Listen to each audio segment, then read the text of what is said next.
The story of who we are matters. Humans are tribal by nature. We want to belong, and we feel most comfortable when we are part of a larger group. It's why gangs are so popular for young men who feel isolated and left out. And it's why cults never have problems with membership. We want to belong. Tarzan, Tarzan, as in Tarzan of the Apes, as beautifully portrayed by Alexander Skarsgård in the live-action remake. Mwah! Thank you so much, Mr. Skarsgård. Okay, point being, there is a scene in the book, Tarzan of the Apes, when Tarzan looks into the water and he sees his reflection for the first time. He really sees it. And he notices his features are unlike those of the apes. He has smooth skin and the shape of his face, his nose. It's different from his gorilla family. And he embarks on this chosen journey of self-discovery. But what happens when your journey of self-discovery isn't planned and you never chose it, but rather it was shoved in your lap in the form of DNA results from sites like 23&Me or Ancestry.com? We have a problem. Secret siblings, sin, and skeletons in the closet.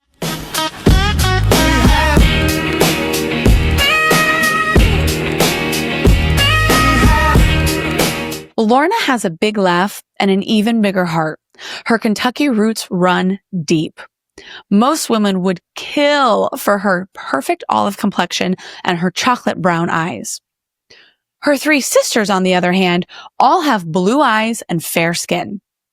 Growing up, she didn't look like her siblings, but her mom easily explained that Lorna looked like her side of the family and that her olive complexion came from her maternal grandfather.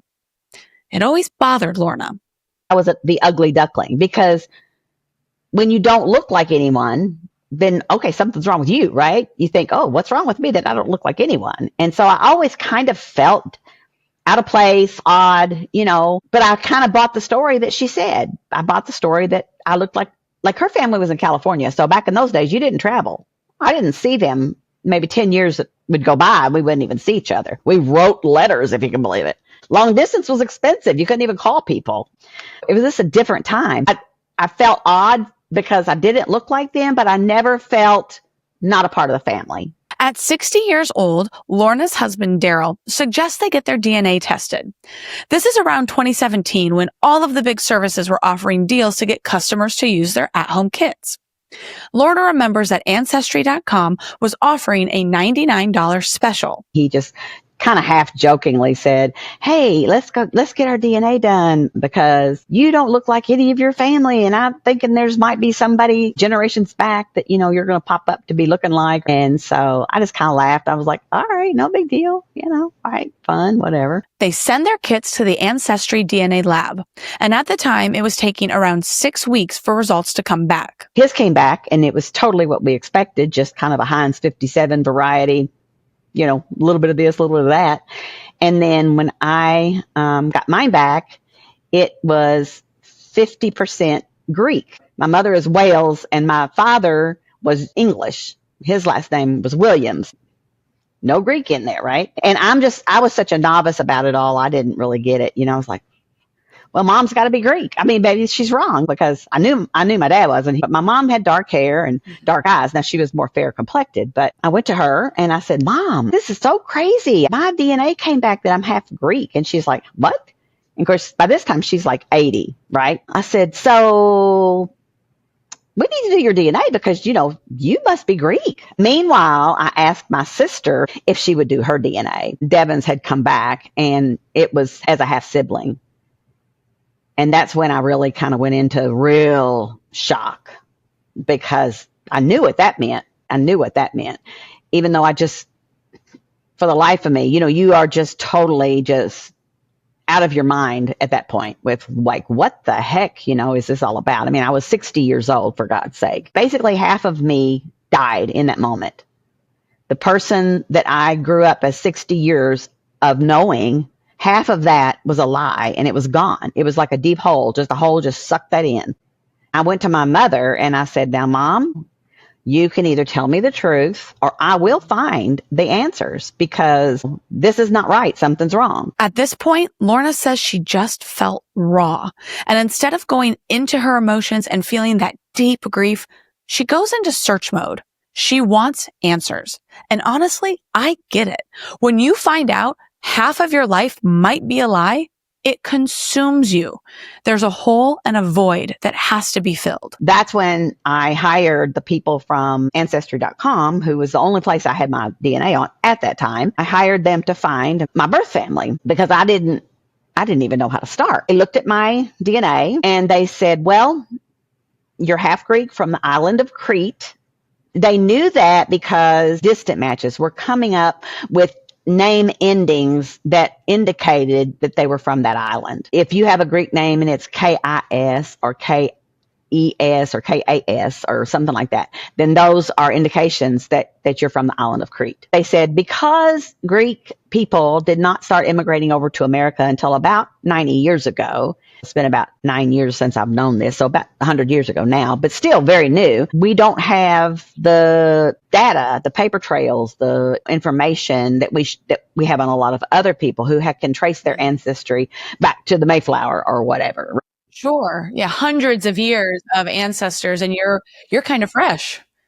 Kind of new, right? They said, what we want you to do is put your DNA on every site available. And we're going to watch as people populate these sites because that's what was happening as people were populating those sites. We're going to watch it until we can get you a closer match so that we can do some detective work at that point. We put my DNA on every single site, MyHeritage, Family Tree, Ancestry.com, 23&Me, GEDmatch. I mean, all of them. That's a lot of DNA out there. It's a good thing you didn't commit any crimes in that time. Absolutely. Right. Right. And I better not ever because I'm going to get busted. We began to wait. And basically, we just waited. By this time, Daryl's feeling so bad about it because he feels like, he's burst this bubble. Sure. Well, he had been encouraging you, like, let's find out. Let's find out. You don't look like everybody else. He thought it'd be fun, What are you? Right. And now turns out there was a big family secret. It was a big family secret. We waited and about 9 months passed. I mean, seriously, like having a baby. It's ridiculous, but it was about 9 months. Daryl and I would walk and I would just say, oh, I'm not going to find anybody. I'm not going to have any answers. It's not going to happen. And I'd kind of made peace with it sort of at that point because really still I wasn't grieving really yet. Because you're just sort of working your way through all these emotions. And he kept saying, oh, you're going to have a brother or a sister out there. And, your birth father might still be alive. All these things, encouraging me. He's trying to be positive and build hope and make it a good, optimistic thing. Absolutely. Absolutely. Had you talked to your mom? Had she been open to you yet while you're in the process of this 9 months of waiting for any hits to come back from these sites? Or is she still kind of mums the word for you? Well, she told me a lie, basically, is what she did. But, she was saving face. It was a way for her to save face. I mean, it was the 1950s, right? She told me that my dad that raised me was in Korea and that she had met this guy and that they had a thing, like an affair, I guess. Sure. And then she got pregnant. And then when she told him that she was pregnant, he said he couldn't do anything about it and he walked away.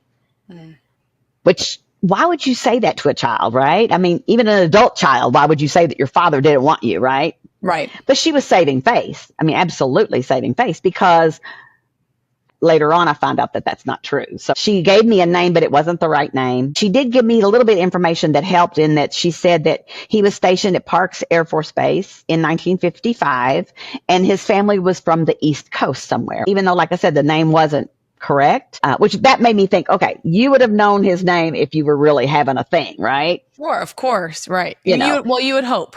You would hope, right. The whole time I said, Mom, I love you. It doesn't matter as far as that part goes, but I deserve to know the truth about myself. And that was what I kept emphasizing to her, that it was important for me to know the truth and for me to be able to live the truth of who I really was. Because like I said, at this time, I'm still half gone. I'm just gone. So I'm just floundering out there with what's and whys and wheres and who's and all of that. 9 months feels like such a long time to wait for answers, especially since Lorna's mom wasn't being totally honest with her. 9 months go by and she gets an email from Ancestry.com saying they had identified a man who they believe is her first cousin. Meaning, If they're correct, the cousin's father is Lorna's uncle. And if they are right, it means she now also has a birth name. But remember, her mom hasn't told her anything factual, except that Lorna was conceived while her mother was stationed at Parks Air Force Base in 1955, while her husband was serving in the Korean War. More waiting and months go by. But then, finally, 23&Me comes up with a woman who they believe to be a very close match. Lorna sends her a message. I told her what I knew at that point. I just said, we come up as a close match. I'm searching for my birth family. This is what I know. And I said, this is the last name I'm looking for. He was stationed at Parks Air Force Base in 1955, and he was from somewhere east. So about a week or two goes by, I get an email back from her, and she said, I think my family has the answers you're looking for. And she said, can my dad call you? Well, I'm freaking out like this point. I'm like, oh my God. I said, of course. So I give him my phone number, and about 30 minutes goes by, and then I get this phone call from like 2 hours from where I live, Clearwater, Florida, which is crazy. This gentleman says, hello, Lorna. I'm Michael. I'm pretty sure I'm your brother. I just was jaw shocked. On the floor. Yeah. Yes. And very emotional and very, like, oh my God, this is the craziest thing. Now, in my mind, I'm still just not quite in that grieving phase yet, because I'm still in that discovery phase. I look back on that now, and I think that was a way for me to avoid the grieving phase. Dig into this, and you won't have to deal with this. Up and stay excited and stay in the discovery. It occupies your mind, and you're not thinking about the loss over here because you're looking at the new over here. Absolutely. Right. Look at that shiny object. I grew up with 3 sisters. We didn't have any brothers. So I was really jazzed about that. I thought, oh, that's pretty cool. I have a brother now. They Facebook stalked me, Instagram stalked me, got on, Googled me. Then they saw a picture of me, because the first thing he said after he said, I'm your brother, was, you look more like our dad than we do. Lorna's new half-brother, Michael, wants to meet her. And Lorna is a lucky snowbird. She gets to split her time between Kentucky and Fort Myers Beach. And at the time, she was currently spending the season in Florida. Now, I do not believe in coincidences. And her new half-brother, turns out, lives in Clearwater, Florida. Only 2 hours from Lorna. You guys, you can't make this stuff up. He said, I want to meet you. He was very about it, he was very about it. So within a couple of weeks, we're meeting in Sarasota, and we're having this 3-hour lunch. I couldn't stop touching his arms and, like just patting him on the arm, and our fingers were like, we were like twins, you know what I mean? And so it's just the most bizarre. I never in my life had somebody that I looked like, right? So if you can imagine at the age of 62, you have somebody that looks like you for the first time in your life. It's pretty crazy feeling. Of course it is. When you first saw him, oh my God, did your heart leap? Did it feel like you were coming home in any way? What did it feel like when you first saw your brother? First of all, I was so nervous. He was so nervous. You could tell, but when we looked at each other, we were so shocked. It felt like a closure, like, oh, okay, I fit somewhere. You know what I mean? I fit somewhere, which is I'm complete. I belong. I belong, right. And here's someone who looks like me. It was very crazy. We had a 3-hour lunch. I think we just kept talking, and we'd tell stories, and then we'd laugh, and then we'd cry, and then we'd talk, and then we'd laugh, and then we'd cry. When finally we said, okay, we know we've been here long enough. We got to go. I didn't really want to go, right? I just wanted to stay by his side. And he reached over and he hugged me. He kissed me on the forehead, and he said, okay, sis, I'll talk to you soon. I love you. So needless to say, I cried the entire trip home. Just the entire trip home. I think too, there's something that they say biologically siblings are so connected. There is an unspoken DNA biological tether that just connects you. And to have that with him, and I think you probably felt it right away. Absolutely. Absolutely. And to this day, I think I'm closest with him than any of the others. As it turns out, Lorna also has 2 sisters on this side of the new family. She has gained 3 half-siblings in total. Michael, her new half-brother, tells Lorna that their father isn't in good health, and everyone is a little concerned on how this news is going to affect him and their mother. So you have to remember, Lorna is conceived before her biological father marries his wife and mother of her 3 half-siblings, her stepmom, if you will. So even though Lorna was created before this family unit, right, there was no affair or betrayal on this side, it's still a super shock to find out that you have a half-sibling and that your spouse has another child. Lorna's biological father has no idea she exists. Lorna agrees not to reach out or contact him until agreed upon by all of her new siblings. She doesn't want to be pushy, and at this point, she is so excited to build a relationship with her new brother. And quite frankly, she just wants answers. And I can't blame her. In the meantime, her new half-siblings go to their father and start asking questions about his time serving in the Air Force, trying to subtly put the pieces together without alarming their dad. He confirms with them that he was stationed at Parks Air Force Base in 1955. And we're like, well, could you have had a child with somebody while you were there? And he goes, well, there was lots of pretty girls around them back in those days. Well, sure. And he's a man in uniform. And hey, I mean, I feel 21 like years old, that right? is a tale as old as time. It just is. Absolutely. I mean, who doesn't like a man in uniform, right? And he was on his way to Korea. So my dad that raised me was kind of at the end of his tour, and he was coming back, and this guy was going. I'm sure there's that whole feeling of, I might not come back. So you're just going to have live life large while you're here, and then you're gone. I mean, I totally get it. You know, it just happens. That's life. My brother said, oh, yeah, we knew right then, you know, once he said he was stationed at Parks Air Force Base, that really gave a concrete confirmation of timeline. Lorna's new half-sisters were a little more reticent to meet with her. Another year goes by, and they finally reach out to have lunch. Lorna says it was great to meet them, and they established a sort of friendship, if you will. But then, another twist. Lorna's daughter writes new grandpa a letter without her knowing. A couple of years have gone by at this point, and her daughter is concerned that neither she nor Lorna will ever get a chance to meet this man before he passes away. Because remember, he's not in good health. She goes, you promised that you wouldn't contact him, but I didn't. When the letter came, I called Michael and I said, listen, Sarah has written a letter to our father. Michael kind of always wanted to get us together, but the girls were the more hesitant ones. He runs over to the house and he said, Dad, did you get a letter? He said, yeah, I don't know if it's a scam or what's going on. And so he goes, Dad, listen, you have a daughter.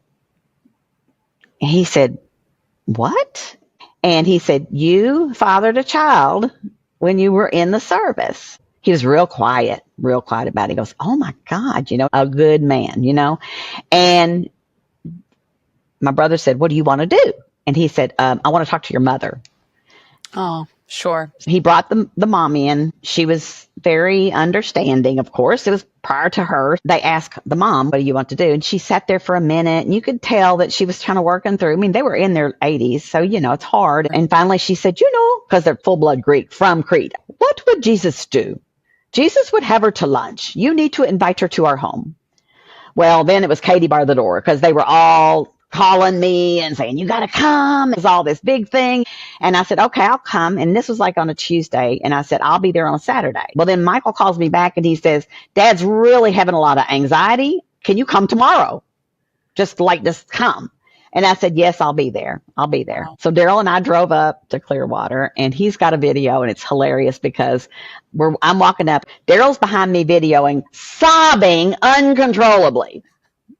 It was kind of funny. If you know Daryl, you know exactly how he feels, and he wears his emotions on his sleeves. And I love that your husband is videoing you meeting your biological father for the first time, but he's the one crying profusely in the video. Sobbing.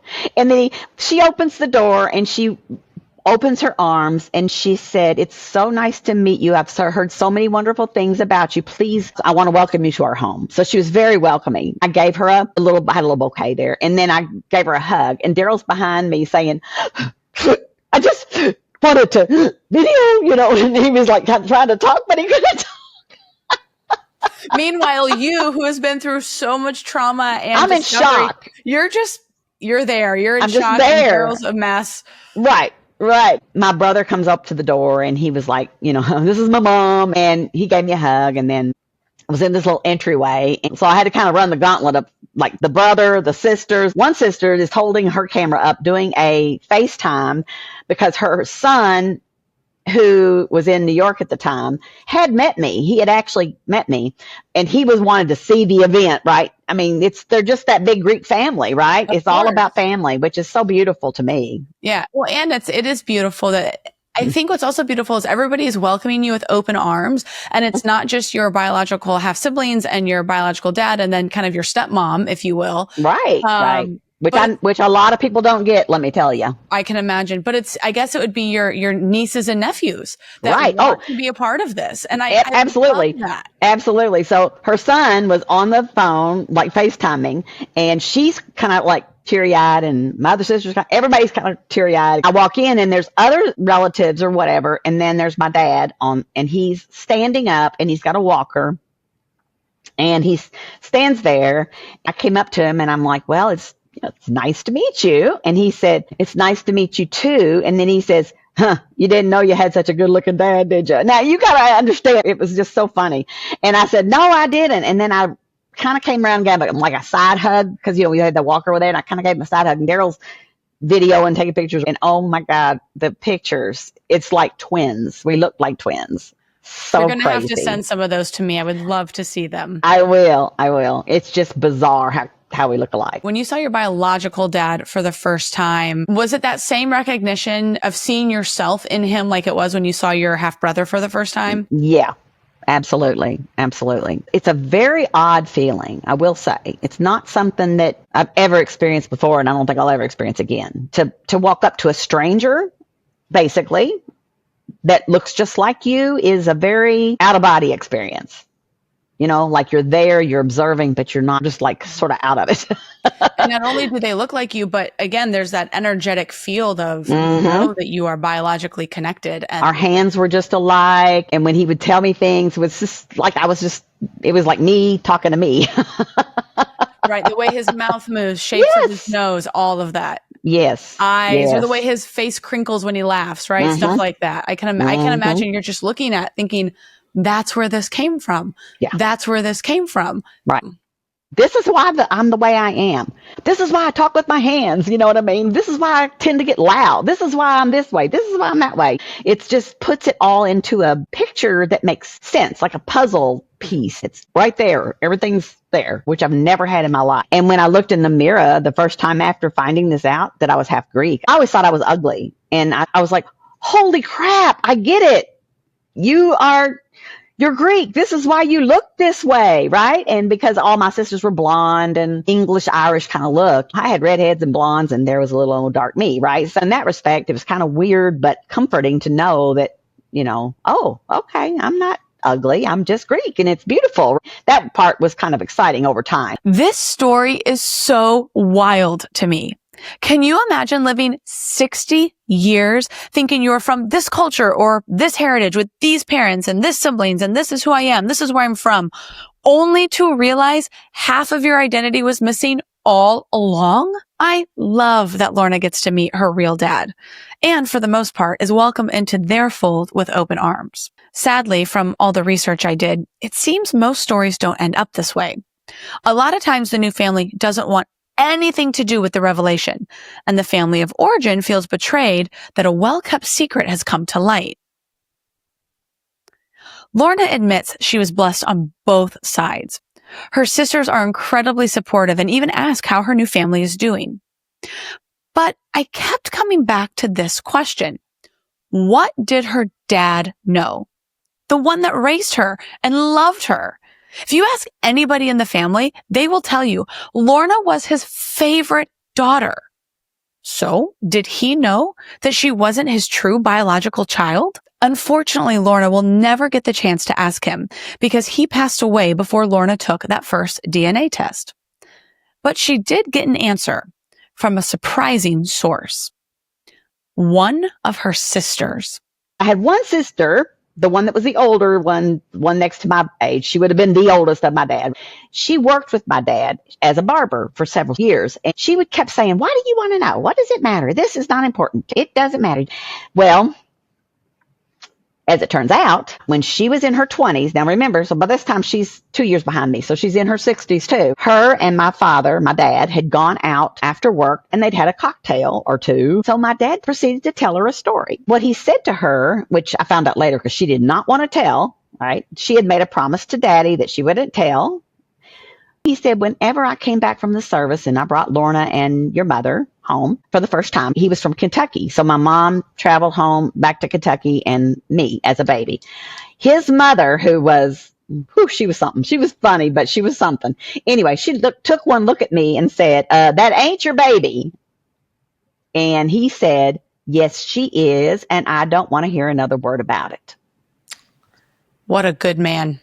And then he said to my sister, please never tell Lorna this, please. And when she told me that story, it was such a gift because you don't want to think that someone has been hoodwinked over such an important thing. And even though my mother never confessed it to him, never discussed it with him, thought she had pulled it off. She pulled him right into bed and they're like, oh, she's premature. Blah. He thought she pulled it off. And here's this 21-year-old man, 22 by this time maybe.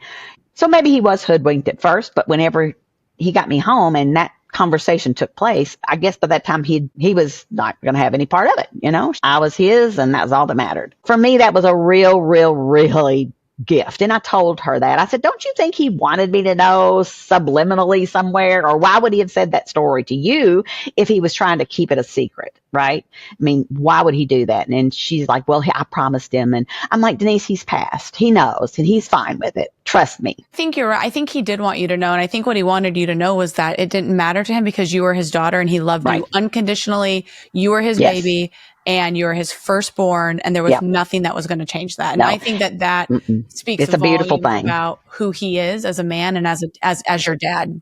Absolutely. Absolutely. We still have not covered a main character in this story, Lorna's mom, and she is still alive. Finding out that the man you thought was your dad is not really your dad and that your mom has known about the secret the whole time. And now you're 60 years old before you make this discovery. It's a lot to work through. She never talked to him about it. She told me she thought she'd gotten away with it, that he did not know. I feel like part of their relationship issues that they fought all the time and my mother had depression was not my fault, but because of my birth, right? He never trusted her again, obviously. So there was a lot of fighting and a lot of infighting. They ended up finally getting divorced after 25 years, which I'm thinking after 25 years, if you can't figure it out, come on, people. But they never made peace with it and nobody talked about it. She didn't talk. She never talked to him about it. Did the relationship with your mom change when all this came to light for you?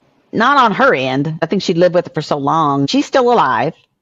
She's in the nursing home. I go to see her as much as I can. I go with my daughter sometimes, and my daughter will say to me when we leave, and because every time we leave, I'll give her a kiss and tell her I love her or whatever and leave out. And then my daughter will say, Mom, you're teaching me grace. You're teaching me grace. I watch you with your mother knowing what she put you through. I said, Sarah, it's for me to know and accept that she did the best she could. She was a troubled child. She had her own issues, and I'm here the way I was meant to be, and I'm not going to berate this old woman here or be ugly to her, at this point in her life. Maybe if I'd found out when she was 40, it would have been different. And I even did ask her a couple of times. I'd say, like, Mom, what were you thinking? I'm like, you and Dad got divorced. That would have been the perfect time to tell me, oh, by the way, whatever. She said, it never occurred to me. It never occurred to me. She had lived that life for so long and buried it so deeply. Well, yeah. And the compartmentalization too of that. Right? Absolutely. She had an affair on your dad who raised you while he was serving our country overseas, has an affair, gets pregnant, and she's like, okay, he's going to come back. I'm going to pretend this baby is his. I am going to lock this away in my vault for the rest of my life. And it's probably a secret she thought she was going to take to the grave had these DNA services not existed. She would have. Yeah, she would have. 'Cause when he passed away, why couldn't you tell me? She goes, I just never thought about it. And I really believe her. You cannot live a lie without it coming out somewhere. And that poor woman suffered from depression and eating disorder and this and that and the other thing. And she was abusive sometimes. And I think a lot of that was her own, you know what I mean? When you are a dishonest person, and I'm not saying that your mom's a No, I bad get or it. No, horrible person. she was doing but right. Yeah, but she was a dishonest person, and it's a big lie to live a lifetime with.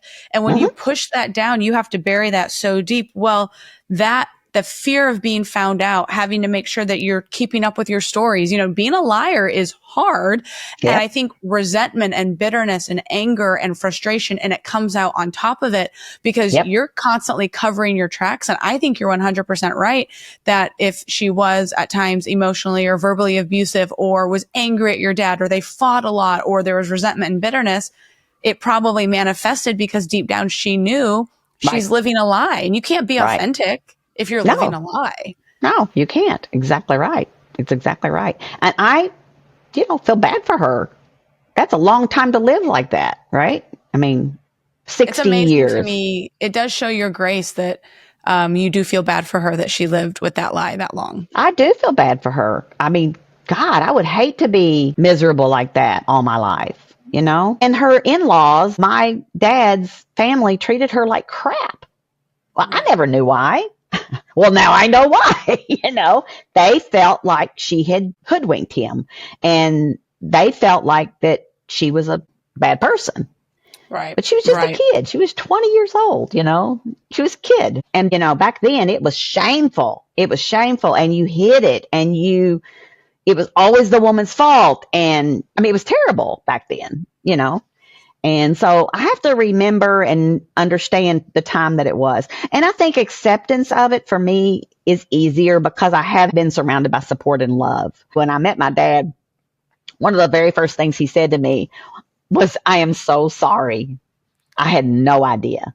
Now, remember, my mom had said it was his thing. We were together. He knew about you, but he walked away. No. It was a one-night stand. It was a hotel after a USO dance. And they had a great time. And he just said, "I had $15 in my pocket, got a room, had a great time." Left out, he said, "I feel so bad I didn't even get her phone number." Wow. So he had no idea. So my mom did lie about that, but that was because it was very much double standard, which still kind of is, but not quite as bad. Right. Well, and especially again, that era, I'm sure she was scared out of her mind. She was. Not knowing what to do. She already knows she's done something wrong. And then to have the consequence of that decision be right there. And she's probably thinking, what am I going to do? And honestly, when you put it in that perspective, when you think about historical and cultural context at the time, you think, well, kind of makes sense that was the choice she made. I just wish that she would have been honest with you earlier, because I think it would have answered so many of your questions. My mom did say, "I feel so much better." Eventually, she said, "Thank you. I feel so much better knowing that it's out and I can die in peace." I need to make one thing very clear. Lorna has been fortunate with her experience. Full stop. Her family of origin has been loving and accepting, and her new family, for the most part, has welcomed her with open arms. The fact of the matter is, most people do not have this experience. They find out they have a new parent or new siblings, and the family of origin is angry that they've even made this discovery. The new family wants nothing to do with them. And then they are left in the dark, feeling shame, with a list full of unanswered questions. I had good things happen to me all the way around it, whereas a lot of people get crushing rejection over and some people end up with no family at all. "Why would you do this to mom? And you're just being a pain in the butt, and blah, blah, blah. You're embarrassing the family." And then the new family, they are like, "We don't want to have nothing to do with you. We don't," especially if it happened from affairs and things like that. There's a lot of people that have a lot of rejection. Yeah. And I saw that when I was going through, there's like a 23&Me group on Facebook. There's an ancestry group on Facebook, and these people writing in, I mean, we're talking tens of thousands of them writing in with similar stories and similar situations. And it's heartbreaking because it is, like you're saying, "Oh, I contacted my dad, or I contacted my mom, or I found a half sister, and they won't even talk to me. They want nothing to do with me." And I'm heartbroken because I feel like there's half of me that's missing now. Absolutely. Absolutely. And I feel that so much for them, because I know what it felt like for me when that happened, and not to have those answers or not to have that closure. You're never going to have that relationship with that family, the new siblings, or whatever that you have with your siblings that you grew up with. You're not. There's no history. There's no nothing. It's more like you can be friends. You can be good friends with them. You're connected through genes and bloodlines, and the but no choice history. of friends is basically as close Right. as it's going to get. It's special, but how nice to still be friends versus the other option when they totally ignore you or want nothing to do with you, which I think is so hurtful because it's not the child's fault. It's not the child's but fault. Boy, they sure get blamed. I'm sure they do. Anything to keep appearances for mom or appearances for dad. Lorna is one of the main administrators for a private NPE group. NPE stands for non-paternity event, or not parent expected. It comes from the experience a person has when they do a DNA test and find out one of the parents who raised them is not biologically related to them. Like in Lorna's case, the dad who she loved and raised her was not actually her biological father. These NPE groups provide a ton of support for people in these very shocking situations. The group provides resources, advice, and is often the only outlet for a lot of people to talk about what they've been through. And don't worry, I am going to put the name of the private NPE group in the show notes on the website, which is wehaveaproblempodcast.com. So if you're in a similar situation, you can find the group and join it privately. It is very closed off to the general public and a very safe space. There are tons of other public forums on Facebook as well. A few I found for Ancestry.com and 23&Me had over 47,000 members. 47,000 members in one group. And there are tons of these groups, you guys. This private group Lorna volunteers with has over 12,000 members. That is a lot of people finding out family secrets. And it brings to light how pervasive these types of family situations have become since the advent of sites like 23&Me or Ancestry.com. And they don't all look exactly like Lorna's story. I want to tell you about a secret sibling tale I found on the 23&Me blog. This is a public blog, so anybody can read it. I am not sharing a long-lost family secret, and I want to make that very clear. Kayla from Buffalo, New York, grew up as an only child. And if you're listening to the show instead of watching it on YouTube or the website right now, I'm sharing a photo of Kayla. She's beautiful, young, sparkly eyes. A few years back, her dad told her that their family has Dutch roots, and she wanted to learn a little bit more about the family history. So she used 23&Me and found out that she has 77 half siblings. Yes, 77 half siblings. It turns out her parents had struggled with fertility issues. So they took her mom's egg and used a sperm donor in order to conceive her. And this is really a normal option if you have a male partner with motility issues or there's no sperm present in the semen. Guys, I have no idea about Kayla's dad, but this is not an uncommon situation. I had a friend whose husband was shooting blanks, and she said it was great for sex because she didn't have to worry about birth control. But when it came time for her to start a family, her reproductive system was fine, but he didn't have any live sperm. So they used a sperm donor for their baby, making sure that half of its genetic makeup was still from one of its parents. This is Kayla's situation. She has a wonderful mom and dad who she loves, but technically only half of her genetic makeup comes from her mom. Her parents never intended to tell her, but 23&Me let the secret out of the bag. She finds out that her biological father was a college student at the time, donating his sperm to make extra money for school. For Kayla, it was a huge surprise, but she says it turned out to be really cool. Her mom and dad are still her mom and dad, and now she's happily no longer an only child. All 77 siblings have a group chat, and they all try to do these meetups.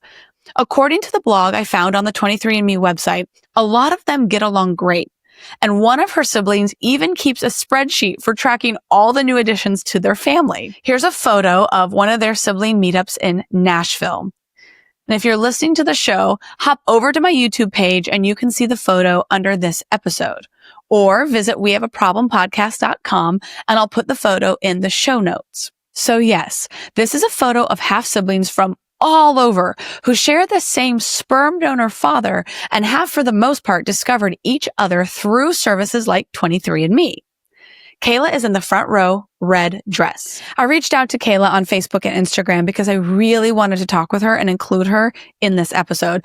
She probably thought I was some random crazy lady, but Kayla, if you are listening, please reach out because I would still love to hear your story. Kayla has connected with her biological father, and he apparently is open to speaking with any of his children who reach out to him, which, if you think about it, is really nice because as a sperm donor, he could choose to be incredibly closed off. He's been super open about sharing family history, and mainly health history, which is super important to know what genetic issues you might be preconditioned to have. Now, Kayla's story has a happy ending. She's gotten very close with a half-sister who lives in Toronto. She said, and I quote, "My life will never be the same after this experience, in the best way. And it's all thanks to this little test." And like Lorna said, most people's stories do not have a happy ending. When I read Kayla's story, though, I immediately had two thoughts. First off, do parents have an ethical or moral obligation to tell their children if one or both of them is not biologically a parent? This question comes up much more frequently in cases of adoption, when at times it could be much more obvious from appearances that the child is not biologically related to their parents. I did a bit of digging, and most of the research encourages parents to tell children that they're adopted from an early age. Helps with identity formation, trust and security, normalizes adoption, and apparently adoptees who are told early and grow up with the knowledge of adoption fare better emotionally and psychologically long term. But we're not talking about adoption. We are talking about a sperm or an egg donor where one of the parents is still biologically related to the child, and the intention is generally to carry and give birth to the infant and raise it as though both sperm and the egg came from dad and the mom. I mean, it is a tough question because as a woman who has been on her own fertility journey, I can totally understand using a donor if needed, having the baby, and never giving it another thought. But here's where the other question comes into play. What about medical history? I'm blessed to know both my mother and my father. They're both still alive. And if you were to see pictures of us, okay, wait, let me put one up so you can see really quick. Okay, yeah. It is obvious these are my parents. As I've gotten older, it's been really helpful to know their current medical conditions and the medical history of my family. Just think about breast cancer as a woman. Knowing that my maternal grandmother had breast cancer, but my mom at the age of 66 has never had a breast cancer scare and tested negative for the BRCA gene has been incredibly helpful for me and my doctors in knowing what we need to anticipate as I begin to age. But if you don't know your health history, or you find out that half of your health history is a lie, that can be a really big problem. So the question comes up again. Do parents have a moral or ethical obligation to tell their adult children about biological status if it could affect their health or the health of their children's children? Back to Lorna. She was lucky. She could ask her new dad, what medical conditions do I need to be aware of? Now that you know your biological dad's side of the family and, you met him and your half siblings, have you been able to talk to them about health conditions and what runs on that side of the family? Yes, absolutely. They were very open with all of the information that they could give me. Some people, that's all they get, or maybe they don't even get that. You talk about trauma. We talk about trauma a lot, and it's thrown around a lot. I get that. But I'm going to tell you right now, this event is very traumatic, and it keeps on re-triggering you because you'll go to the doctor for the first time after you make this discovery. And you know how you always have to fill all that information out. My mom has this, my dad has this. All of a sudden you don't know. Or you were there before and you had all this data information that wasn't even true. And literally people lose it, right? They just sit there in the office and just sob. It's like it's re-traumatizing. And the other part about it is that people don't know or understand what is the best thing to say to someone when they find this out. Because it's not a death that you can say, go to the funeral home and really grieve and hold that person up or whatever. It's a death, but everybody's still alive.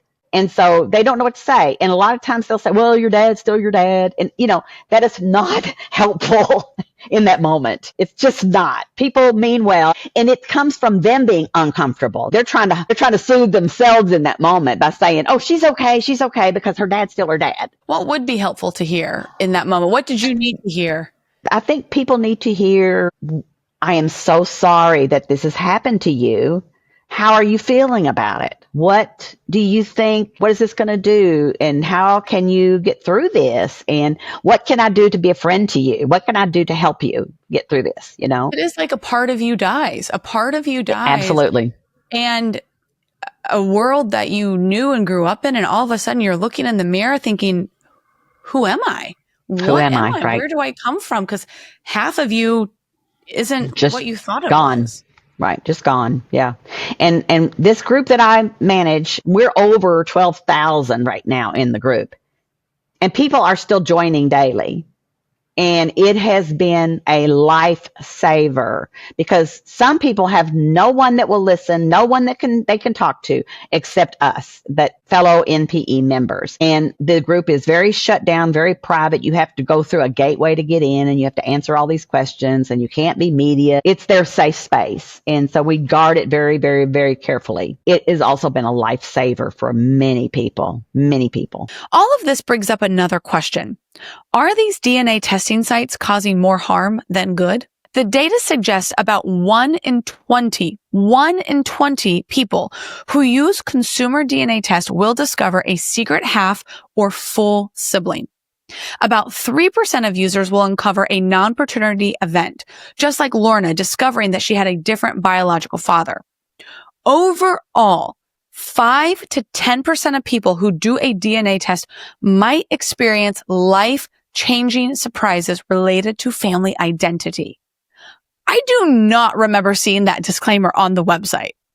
These are real possibilities to weigh, as it could affect your life irrevocably going forward.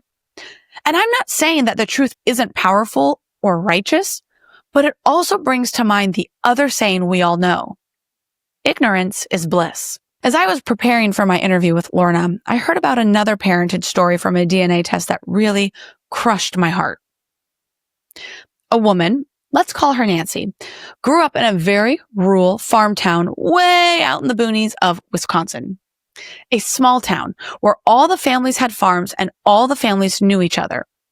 Late in life, Nancy took a DNA test and learned that her family, her entire family, parents, siblings, all of them, were not related to her at all. She actually belonged to a family down the road. This is what happened. Nancy's original biological family had too many children, and they couldn't afford to care for them all.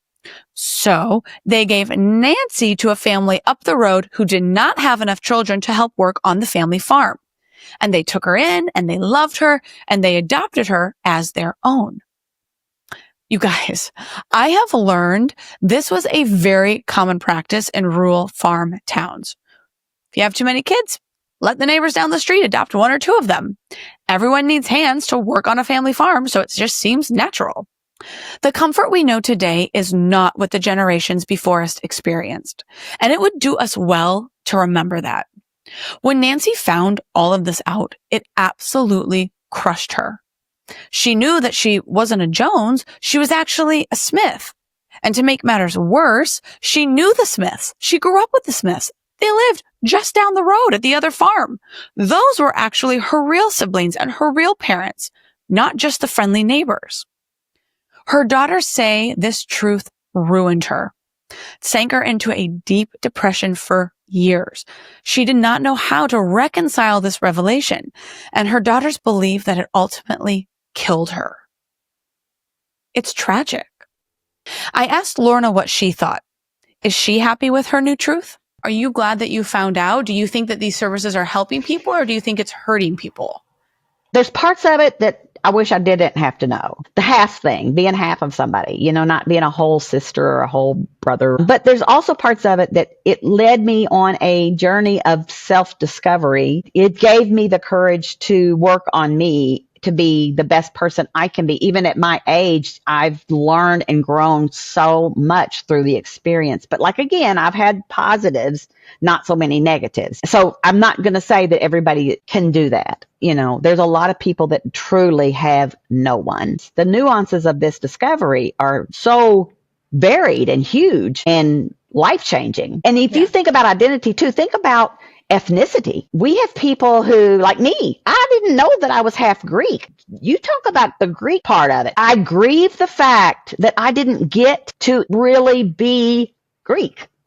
That culture is a beautiful culture. And as loving and kind as my siblings have been, they all went to Greek school when they were kids, right? They're all Greek Orthodox. They go to the Greek Orthodox church. And it's just so many nuances to it.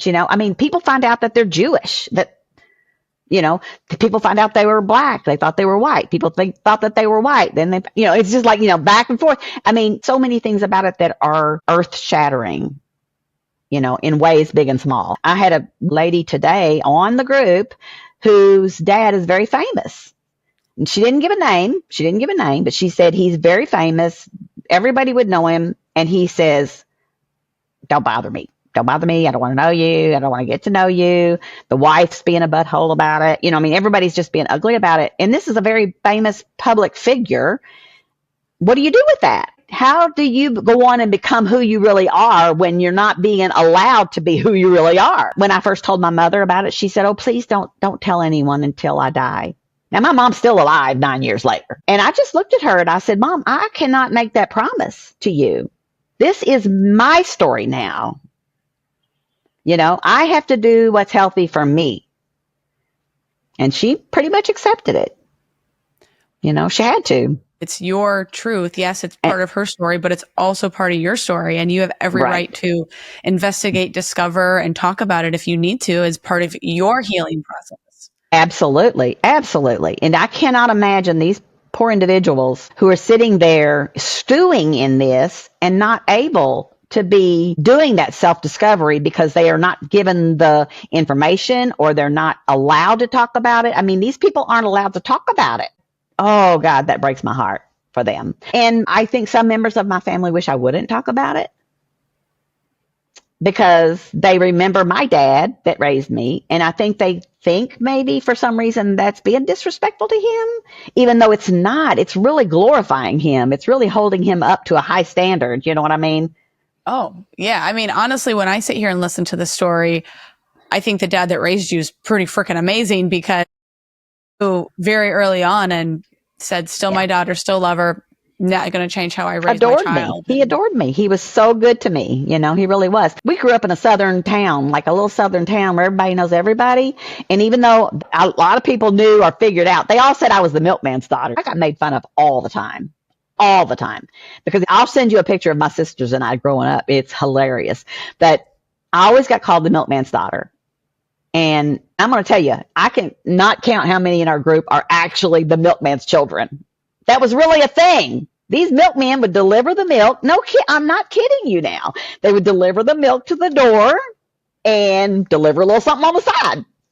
And so there'd be sometimes neighborhoods where there was 2 or 3 children born in the neighborhood and they were this milkman's. And then the bad thing is that what if they'd have dated or whatever, right? Yeah, you'd be literally dating a half sibling that you don't know is your half sibling, but you think it's the cute neighbor boy down the street and turns out it's your half brother. Right. It's all kind of shocking, to be honest, when you step back and think about all of these stories. We already have complicated lives. Why do we make it harder on ourselves or on our children?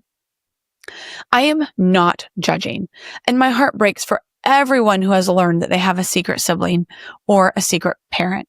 We all have skeletons in our closet, and none of us gets out of this life unscathed. The question becomes not if we have secrets, but how many and which ones. Lorna took her first DNA test in 2017, and it was 2020 before she got to meet her biological dad for the first time. She waited 3 years to meet the man who gave her that perfect olive complexion and dark chocolatey eyes. 3 years for answers, 3 years to meet the man and the reflection that stares back at her. But she did get to meet her real father. 6 weeks later, he passed away. My brother called me and he was crying and he goes, our dad's passed. And I'm like, oh my God, what can I do? And we talked about it and he goes, we want you to come. We want you to come to the funeral. And I said, I'll do whatever you want. I said, if you want me to come as a friend, sit in the back. And then he was crying. He was like, I feel so bad. And I said, why do you feel bad? And he goes, well, you're not in the obituary. I'm like, oh my God, no. I said, this day is not about me. Can you imagine? Because Clearwater's a small town, right? Can you imagine everybody's talking about who's this woman that we never knew about? This is a day about him and the family, your family. I'll come. I'll sit in the back. He goes, no, no, no. We want you to be with us. The most beautiful thing happened. I went to the funeral. And it was a Greek Orthodox funeral, of course. Afterwards, family and friends, and they have a big feast, basically. And they did it at my father's house in the yard. Michael's just taking me around everywhere and saying, this is my sister. This is my sister. This is my sister. Tell them the story. Tell them the story. And so I spent the whole day meeting family and friends, seeing old pictures, and even my stepmom, if you will. She sat down at one point and she said, I've never really heard the story. Can you tell it again? And so we all sat around and I kind of told, of course, being tasteful about it, told the story about how it all happened and everything, mostly about my journey, about how I found it out. It was a very surreal day, if I think back on it. And then we buried him. And I mean, it wasn't the next day that COVID shut everything down. If it had been a week later, I would not have gotten to go to the funeral. So it's just the way it meant to be. Tell me the feelings. You're going to your biological dad's funeral. You're willing to sit in the back and your brother says, no, your family, not only do I want you with us, but he's introducing you to everybody at your biological dad's wake as this is my sister. This is my sister. Right. What was the feeling? My heart was so full that day. That's all the way I can just, how everything's like, it makes me have a lump in my throat right now just to think about that love and acceptance. You know what I mean? Because, it's overwhelming in a way. It was overwhelming. But towards the end, they got the whole family together. And I'll send you that picture too. They were like, come on, Lorna. And they got me in the picture with all of the family. It was just crazy. And we all looked like we fit. We all looked like we fit. Yeah. It just was a very emotional day. And even now, I'm just now learning that it's okay to feel that way, the way I felt, that the sense of loss, but with the sense of belonging. It's just such a kooky feeling. We're all here to walk each other home. And if I can make purse out of a sow's ear, if I can make something good come from within this whole experience, I think that that's what we're here to do. You get challenges every day and you have to figure out how you're going to make that challenge into a positive. And sometimes it's hard. Sometimes there's days you just can't. And that's okay too. We're not superhuman. And I know a lot of people grieve so much through this discovery. But I think at the other side of it, once they can get to the other side of it, of acceptance, you build a strength about yourself that you never knew existed. It's actually almost freeing because you find out that you can be the person you're meant to be if you're strong enough to get through the hard part. And if I can help other people get through it, then that's what I'm here for. I think both of my dads would be pretty proud of me.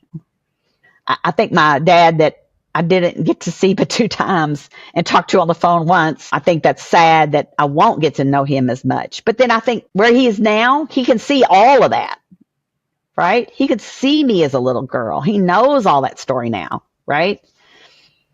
So it's all good. Lorna has some very real advice if you or someone you know has taken a DNA test and found a new family secret. And I think it's worth listening to because honestly, these DNA sites aren't going anywhere. And if 1 in 20 is going to have a life-changing experience, that means that there's a likelihood someone you know will be walking through this bumpy road too. The first thing to do is just stop and take a big deep breath and tell yourself it's not the end of the world and that it's going to be okay. And don't make any big decisions. It's like you tell somebody when somebody's died, don't go out and make a contract with somebody on something. Don't do anything. Put everything on hold. That's going to be something that could be changing up, your life, because you are in a mourning period. You are in a shock, sadness, grieving, mourning time. And so don't do anything that you're going to be sorry for later. I think people that jump into, for example, trying to horn their way into family, for me, I took a really careful step and didn't push myself to meet my father for like 3 years, which I know was bad because in the end I only had 6 weeks with him. But for me, I was about like trying to build relationships with my siblings. I thought this is more important, really. I want to meet him. I want to know him. I hope we have years together. But if we don't, and I didn't want to just jump in because then my siblings would have been mad at me, right? And they would have shut down. They would have shut me down. So be cognizant of the fact that you're a shock to them as much as they're a shock to you. So always remember that they've not had the chance to process it either. Give them the grace to process the information. And I think that builds bridges, not burns bridges. So I think that would be the first thing to be aware of, that they're going to be just as shocked as you are. If you're part of the growing number of folks who have experienced this type of family trauma, please make sure you get in touch with a good therapist that specializes in trauma, and ideally one who specializes in this area of NPE experience. I would look for someone who is a trauma therapist and someone who is familiar with the NPE experience, because there are now trauma-informed therapists in this area. If you can't find someone like that, because there aren't as many of those, but if you can't find someone like that, a grief therapist is your second best. Because what you go through is every stage of grief. You go through grief. You go through denial and shock and, mad and hurt and the whole bit. You go through every bit of grief and hopefully come out with some acceptance of the issue. But I don't know what I would have done if I hadn't have reached out to some people that knew or able to help me work through all of that. This show started as an ode to the classic dinner table conversation. There's so much chatter around politics and hot-button social issues, but I'm mainly interested in the more nuanced problems, observations, questions, conversations that you'd have around the dinner table with your closest pals. So as we wrap up today's episode, here are some questions to ponder.